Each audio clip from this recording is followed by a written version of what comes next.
자, 1번 문제요. 이거 전에 다 했던 거라서 설명을 어떻게 해야 될지 잘 애매하네. 문의 합이 6이 되는 모든 경우의 수를 출력하래요. 두 개 주사위. 일단 두 개 주사위란 말이 나오면은 주사위에 대한 경우의 수. int i는 주사위 1부터 시작하고 그 다음에 i가 7보다 작은 동안 i 플러스 플러스. 이게 첫 번째 주사위의 눈금이 되겠죠? 7보다 작다 대신에 i가 6보다 작거나 같다라고 해도 상관은 없어요. 자, 그 다음에 이제 두 번째 주사위 for int j는 1부터 j가 7보다 작은 동안 j 플러스 플러스 라고 하면은 i와 j의 조합이 그 주사위를 두 개 던졌을 때 나올 수 있는 모든 그 눈에 대한 경우의 수인데, 여기에서 요구하는 거는 if i 더하기 j가 6일 때만 이런 형태로 출력해라 라는 거잖아요. 그래서 코드 보면은 자, 첫 번째 주사위, 두 번째 주사위. 그래서 i와 j의 합이 6이 됐을 때 형식 맞춰서 출력해주고, 그 다음에 경우의 수가 몇 개인지 카운트하라고 했으니까 카운트 변수 0으로 준비하고 내가 원하는 조건일 때 1씩 증가하면 된다. 됐죠?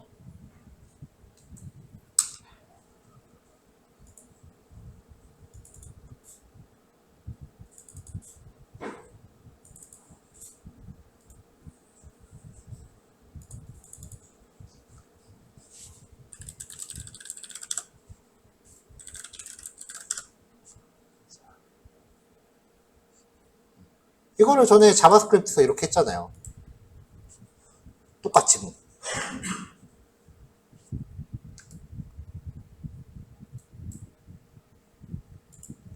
자, 두 번째 문제. 포문을 중첩 실행해서 아래와 같은 출력 결과를 만드시오. 일단은 행의 수는 4개, 열의 수도 4개니까 일단은 이걸 가지고 반복을 돌려요.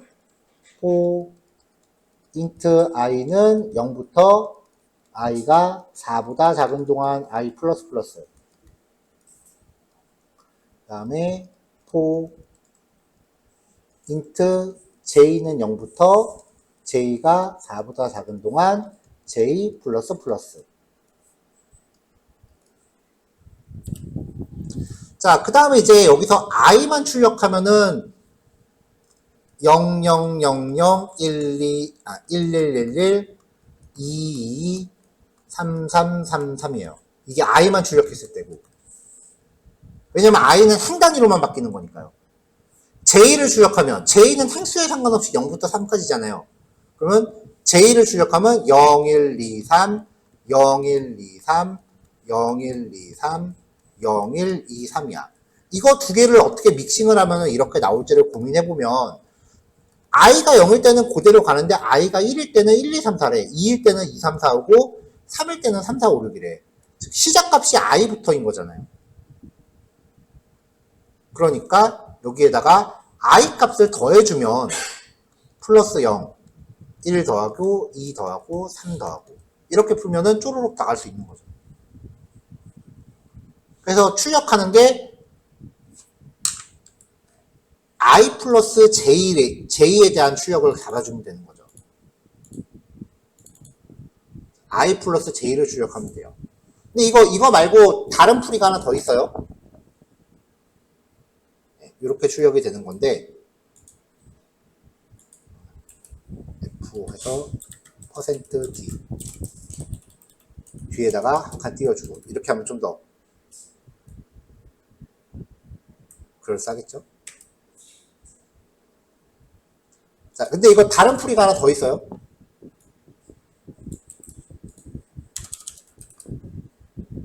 아까 우리가 규칙 적었을 때 j 값이 i부터 시작한다 라는 얘기를 제가 했거든요. 그러면 j를 i부터 시작을 해요. 그리고 나서 어찌됐건 4번만 하면 되는 거야. 그러니까 i 플러스 4로 해주면은 그냥 단순히 j 값을 출력하는 것만으로 해결이 되죠. 풀이가 두 가지가 있다고요.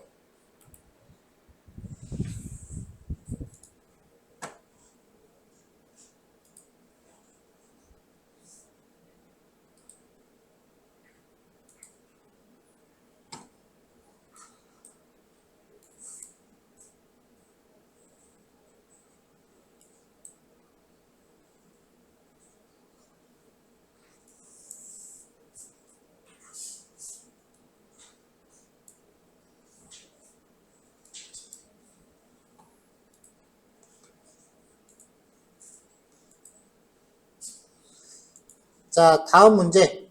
네. 별 찍기를 시작하는데 별 대신에 이제 숫자를 출력하라는 건데,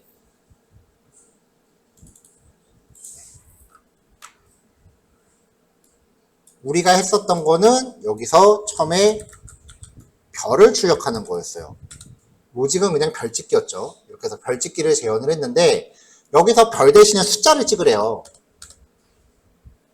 그래서 처음에 i 값을 찍어보면은 i 값은 열 단위로 바뀌는 거니까 행 단위로 계속 똑같아. j 값을 찍어보면, 사실 이 문제는 이렇게 하나씩 실험을 해보면 얻어 걸리는 문제예요. 비슷한 것 같은데 문제 보니까, 이 문제가 아니구나. 문제를 보니까 출력 결과가 일씩 작네? 그죠? 그러면 여기서 1 더해주면 되는구나. 이 문제는 이렇게 얻어 걸리는 문제예요.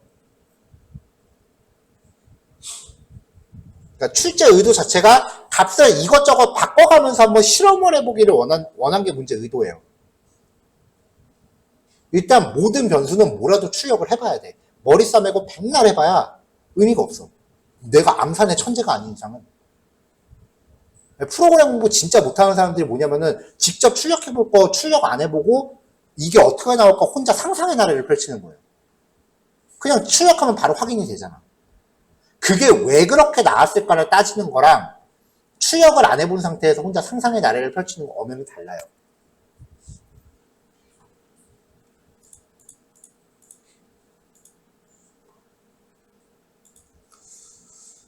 자, 그 다음에 이제 100에서 200 사이 숫자를 받아서 넘버라는 변수에 저장하고, 이거 아니구나. 자, 넘버라는 변수를 정의하고 1 혹은 2의 값을 임의로 할당을 해요. 이걸로 구구단을 출력하는데, 넘버가 1일 때는 홀수단, 2일 때는 짝수단을 출력해라. 요거는 풀이가 3개가 있었죠. 자, 문제에서 입력받으라는 얘기는 안 해갖고 그냥 대입을 했어요. 물론 입력받으면 더 좋고. 자, 넘버가 2래요. 자, 조건으로 넘버가 1일 때는 홀수단에 대해서 출력하라고 했고요. 넘버가 2일 때는 짝수단에 대해서 출력하라고 했으니까 홀수일 때는 3부터 시작해서 2씩 증가하면 되죠. 그 다음에 짝수일 때는 2부터 시작해서 2씩 증가하면 되죠. 2, 4, 6, 8이니까 10단까지는 안 가도 되니까 9보다 작다로 했어요. 사실 이거는 10보다 작다라고 해도 상관은 없죠. 이렇게 해서 나머지 9구단을 출력하기 위한 안쪽의 반복문은 동일합니다. 결국은 이 코드를 보면은 넘버 값에 따라서 부모 반복문의 시작 값이 바뀐다에 있어요. 나머지 코드는 다 동일하게 갈 수 있는 거잖아요.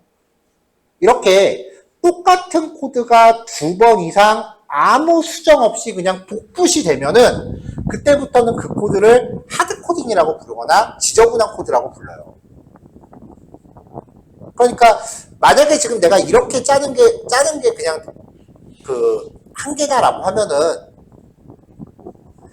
이거를 어떻게 하면은 똑같은 부분을 재탕해 먹을 수 있을지 그거를 고민하는 것부터 시작하시면 돼요.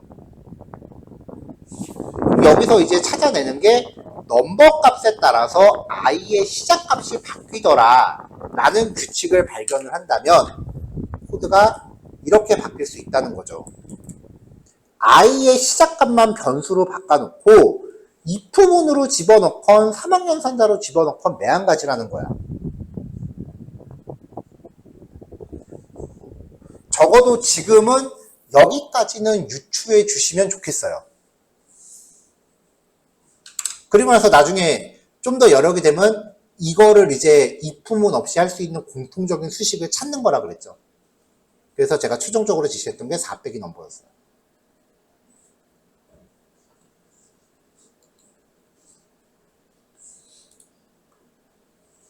문제 전에 했었던 거 기억나시죠? 문제 풀이는 기억이 안 날 수도 있는데 문제 내용은 기억을 해야 돼. 뭐 저런 문제가 있었나 싶으면은 그 전에 제가 드렸던 엑셀 정리 제대로 안 하고 계신 거예요.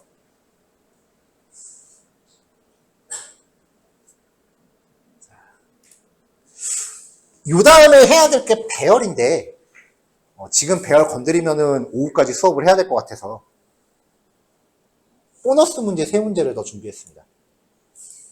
자, 처음에 배포해드렸던 연습 문제 뒤에 3문제 더 추가되어 있고요. 첫 번째 거는 그냥 우리 평상시 하던 수준, 두 번째 거는 백춘 사이트에서 문제 하나 추려왔고요. 세 번째 거는 그냥 뭐 책에 나와 있는 연습 문제인데 제가 좀 각색을 했어요.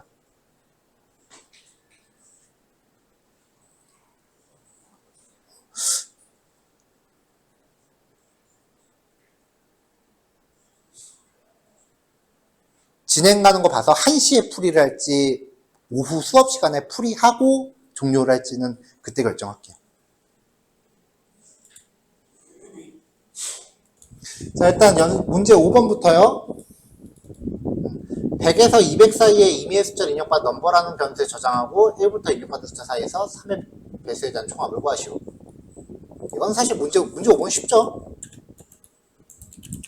연습 문제 05점 잡아. 화면 멈췄구나. 페이지. 뭐야 이거?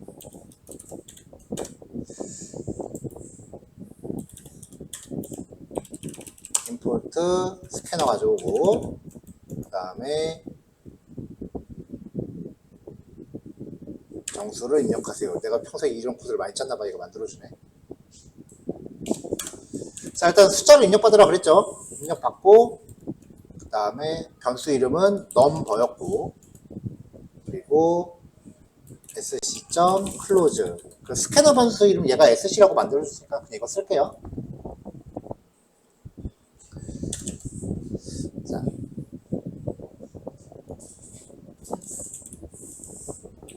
자 1부터 입력받은 숫자 사이에서 for int i는 1부터 그 다음에 입력받은 숫자 i가 넘버 포함해야죠. i 플러스 플러스. 지금 읽어보니까 여기서 사이라고 했으니까 넘버가 포함이 될지 안 될지는 좀 불분명하긴 하네요. 자, 사이에서 3의 배수의 총합. 그러면 이제 그래서 3의 배수의 총합을 구하라고 했으니까 일단 변수 만들고 3으로 나눴을 때 나머지가 0이면은 더해주면 되는 거죠. 그래서 총합은 1부터 넘버까지의 3의 배수의 총합은 썸이다 라고 출력하면 되겠죠. 뭐 요거는 그렇게 어려운 문제는 아니었어요. 그래서 만약에 200을 입력했다 라고 하면은 이렇게 나오는 거죠. 근데 만약에 여기서 입력받은 숫자가 그 100에서 200 사이의 숫자라고 했으니까 if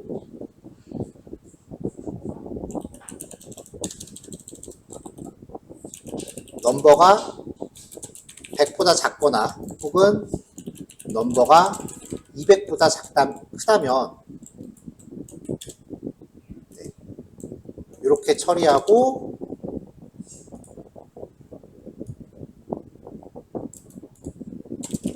그렇지 않을 때만 이 코드를 짜게 했다라고 하면은 좀 더 좋긴 할 텐데 사실 시점 기준에 그런 걸 문제 만들면서 이런 것까지 의도하진 않았어요.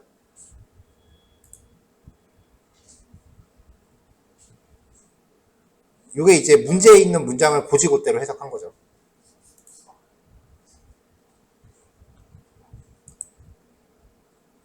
자, 녹화는 잘 되고 있으니까 넘어갈게요.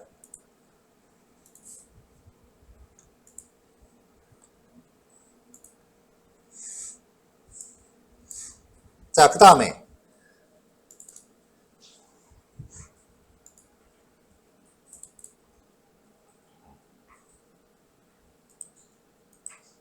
제가 이제 평상시에 계속 했던 얘기가 요거예요. 제과점에 과자를 사러 가려는데 가진 돈이 모자라면은 부모님한테 모자란 돈을 받으려고 한대요. 자, 그 다음에 과자 한 개의 가격이 K, 사려고 하는 과자의 개수가 N, 현재 가진 돈의 액수가 M일 때, 자, 일단 여기서 요구하는 거는 부모님께 받아야 하는 모자란 돈이에요. 예를 들어서 과자 한 개가 30원이야. 그리고 내가 사고 싶은 게 4개야. 그럼 요 곱하면은 총 지불해야 될 돈이 나오는데 내가 가진 돈이 100원밖에 없어. 그러면은 마이너스 20이 나오는 거죠. 그럼 내가 부모님한테 받아야 되는 돈은 20원인 거지. 만약에 여기서 계산을 빼기 100이라고 했다면 이때는 20이 나오는 거고요. 100에서 빼건 100을 빼건 그건 뭐 상관없는 거고.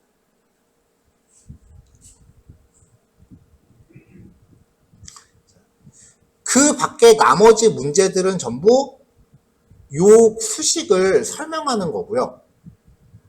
근데 여기 뒷부분에 보면은 과자 한 개 가격이 20원, 사려고 하는 게 6개. 20 곱하기 6개. 근데 동수가 가진 돈이 120원이야. 그러면 받아야 되는 0원이죠. 그 다음에 과자 한 개의 가격이 20원이야. 그리고 사려고 하는 과자가 10개야. 그리고 동수가 가진 돈이 320원이야. 그러면은 200원에서 200원을 320에서 빼면 마이너스 120이니까 오히려 동수는 돈이 남을 거 아니에요. 이때 받아야 되는 돈은 0원이다.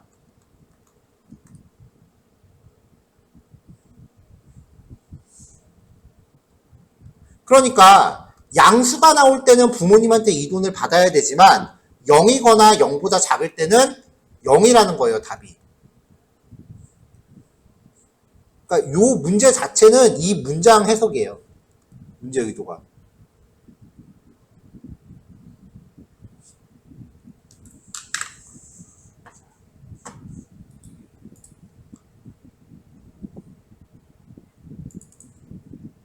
자, 그래서 이제 과자 한 개의 가격 K, 과자의 개수 N, 동수가 가진 돈 M을 입력을 받아요.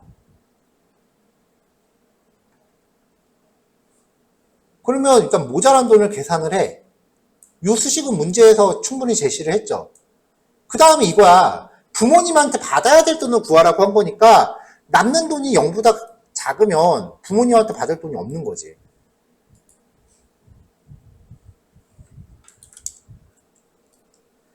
(200원짜리) 과자 200원짜리 과자를 2개를 샀는데 내가 갖고 있는 돈이 10,000원이야. 빼면은 그러면은 나머지는 마이너스 9,600원이 되는 거죠. 그럼 부모님한테 받을 필요가 없잖아. 그러니까 요 연산의 결과값이 0보다 작으면 부모님한테 받아야 될 돈은 0원이라고요. 그래서 이때는 답이 0이 나와야 돼. 요 이프문의 조건 하나를 요구한 게 문제예요. 이 코드가 어려워? 코딩하다 보면 진짜 많이 느끼는 건데 한국말이 더 어려워요. 진짜 한국말이 더 어려워.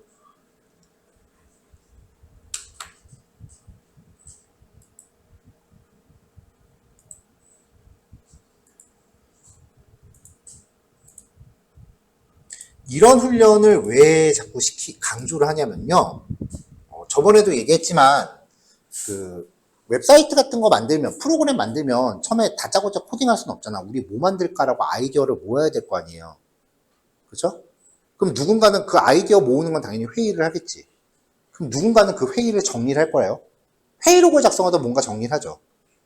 그게 이제 프로그램에 대한 요구사항을 정의했다라고 해서 요구사항 정의서 내지는 요구사항 명세서라고 불러요.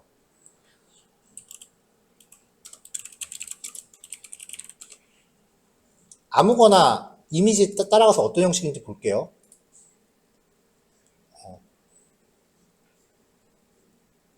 요게 아마 되게 유명한 요구사항 명세서일 텐데 누가 공개했던 거.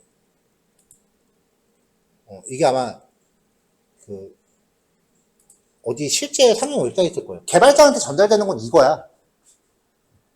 이거 보고 이 말을 코드로 풀어야 돼.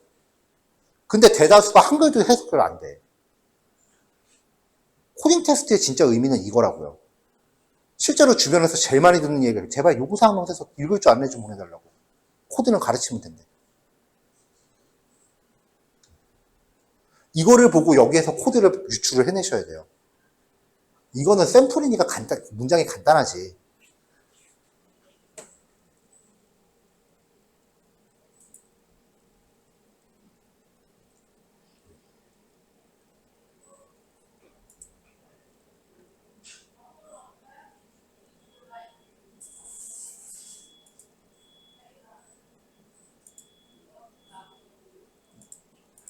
이거는 확대가 안 되네. 보면은 회원가입, 아이디, 비밀번호, 비밀번호 확인, 닉네임, 주소, 생년월일, 핸드폰, 이메일, 본인 확인 질문. 아이디 찾기, 입력한 이메일 일치 시 이메일로 아이디 전송.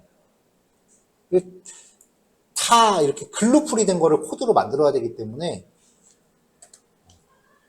실제로 코딩 테스트, 물론 실제로 진행되는 코드가 이렇게 간단하지 않을 거예요. 왜냐면 알고리즘도 같이 검사를 하니까. 근데 코딩 테스트는 문제 양 대비 코드량이 적은 경우가 되게 많아요. 그래서 이 6번하고 7번은 이제 그런 거를 좀 경험을 시켜주고 싶었어.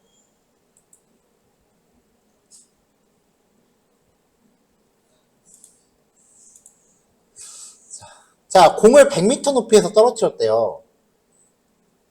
그러면은 일단은 100부터 시작을 하는 거죠. 한 번 떨어뜨릴 때마다 튕기니까 원래 높이의 그 5분의 3만큼 튀어오른대. 그래서 이거를 계산하면은 쭈루룩 이렇게 나오나 봐요. 그랬을 때 높이가 0이 되는 순간을 더 이상 튀어오르지 않는 시점이라고 했을 때 이게 총 몇 번인가? 그러면은 계속해서 이 계산을 하면서 값이 0이 되면은 건너뛰면 되잖아. 중단하면 되잖아요. 그러니까 높이 값이 0보다 큰 동안 계속 하라는 거죠. 그래서 아까 코드 봤을 때 쓱 돌아봤더니 다 이렇게 짰어. 높이가 0보다 큰 동안 계속해서 높이 값을 이렇게 쪼개갖고 날아가면서 그때마다 몇 번 튀겼는지 카운트 한 번씩. 그리고 마지막 문장에 혹시라도 헷갈릴까봐 원래 문제에는 이 문장이 없었는데 공에 튀어오르는 만약에 계산된 값이 9면은 실제로 튀어오른 건 8번이다. 그 문장까지 제가 적어줬어요. 근데 몇몇 분들 돌아봤더니 이 문장을 다 그냥 건너뛰었어. 공의 높이에 대해서 소수점을 버리고 정수만 취하라고 되는데 이걸 다 건너뛰었어. 그 말인즉슨 연산하면은 실수값이 나올 테니까 정수를 형변하라는 얘기거든요. 쓱 돌아봤을 때 다들 요걸 빼놓고 계산해갖고 아마 10번 나왔을 거예요. 10번인가 11번인가 나왔을 거예요. 그렇게 하면. 근데 형변환을 하면은 소수점을 계속 버리면서 연산하니까 횟수가 줄어요. 그래서 답이 8번으로 나와요.